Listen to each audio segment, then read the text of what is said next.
नमस्कार मैत्रिणींनो, संध्या कुकिंग चॅनलमध्ये आपलं स्वागत आहे। मी आज तुम्हाला दाखवते सिंची भजी। त्यासाठी मी एक वाटी सोयाबीन उकडून घेतलेले आहे व दोन्ही हाताने पिळून घेतलेले आहेत। त्यातलं पाणी काढून घेतले व थोडे असे हे सोयाबीनची वडी हे अशा हाताने अशी मॅश करून घेतले। आता त्यासाठी साहित्य आहे, या वाटीने एक वाटी सोयाबीन घेतले, ते उकडून घेतले। एक वाटी बेसन पीठ घेतलेलं आहे व मध्यम आकाराचा कांदा चिरून घेतलेला आहे। थोडी कोथिंबीर घेतलेली आहे, थोडा चाट मसाला घेतलेला आहे, जिरे ओवा व हळद अर्धा चमचा घेतलेले।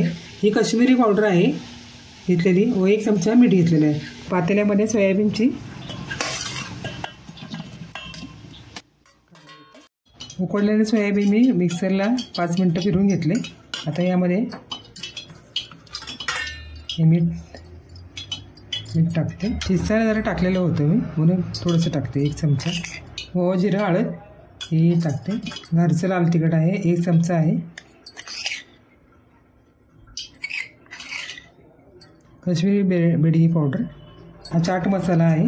हा कांदा एक मध्यम आकाराचा कांदा कापून घेतलेला आहे व थोडी कोथिंबीर मिक्स करून घेते। आता बेसन पीठ टाकते।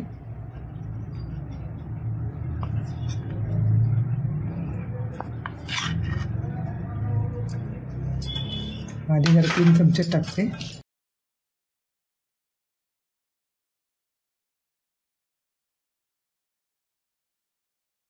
मिश्रणाचे असे आकार करून घेतलेले आहे पॅटीस सारखे।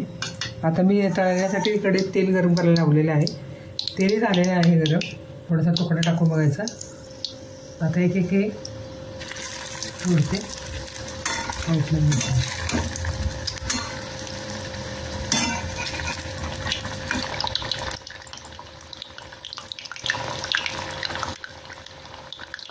चार सोडते। गॅस त्याला मीडियम ठेवायचा।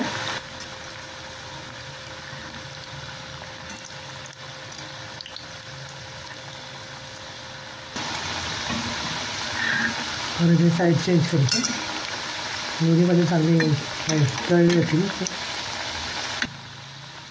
आता गॅस बारीक करून हे काढते,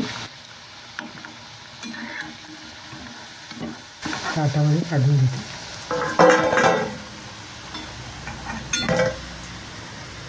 असे गोल्डन करायचे, तळून घ्यायचे। आता पुन्हा उरलेले सर्व करून घेतो।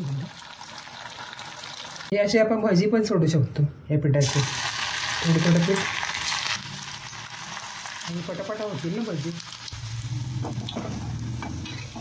माझी सोयाबीनची पॅटीस व भजी झालेली आहेत। एक तुम्हाला खाऊन दाखवते। सॉसबरोबर टॅमॅटो सॉसबरोबर खायचे।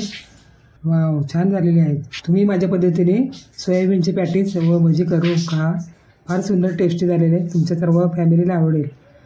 संध्या कुकिंग चॅनलला लाईक करा, शेअर करा, सबस्क्राईब करा, ऑल ऑप्शनचं बटन दाबा। पुन्हा नवीन व्हिडिओमध्ये भेटूया। बाय।